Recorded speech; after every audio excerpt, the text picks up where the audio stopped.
नमस्कार मंडळी, स्वागत आहे आपल्या यूट्यूब चॅनलवर। तू ही रे माझा मित्र या मालिकेच्या नवीन प्रोमोमध्ये आपल्याला असं पाहायला मिळतं की आता अर्णव, लावण्या, ईश्वरी, अंजली हे सगळे देवळामध्ये पूजा करायला आलेले असतात। तर आता इकडे आजी घरी प्रार्थना करत असते देवी आईकडे की देवी आई माझ्या अर्णवची आणि लावण्याची जोडी सुखात राहू दे आणि त्या दोघांच्या हातून चांगली पूजा निर्विघ्नपणे पार पडू दे, असं आता आजी देवी आईकडे प्रार्थना करत असते। तर आता दुसरीकडे अर्णव आणि लावण्या देवळात जात असताना लावण्याला जोरात दगड टुसतो। तेव्हा आता ती म्हणते, आई गो हे धर, हे ताट धर बरं, मला खूप जोरात दगड टुसला। तेव्हा आता ती ते ताट ईश्वरीकडे देऊन देते। तर आता इकडे आजी परत म्हणत असते की माझ्या चिंटूला आयुष्याची जोडीदार मिळू दे।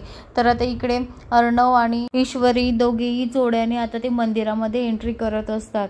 तर आता अर्णव आणि ईश्वरी दोघेही देवळामध्ये पाय ठेवतात, दोघेही सोबत चालतात। असं वाटत असतं कसं दोघी जोड्याने आलेले आहे पूजा करायला।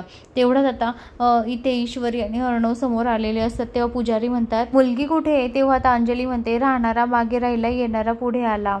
तेव्हा आता अंजली म्हणते, हाच देवी आईचा संकेत। तर आता इकडे अंजली खूप खुश असते की आता अर्णव आणि ईश्वरी दोघी जोड्याने पूजा करणार असतात।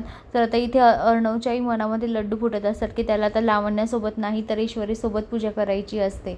तर मंडळी आता लावण्याचा चांगलाच पोपट होतो। तर आता देवी आईची पूजा, शिव पार्वतीची पूजा आता अर्णव आणि ईश्वरीच्याच हातून होते।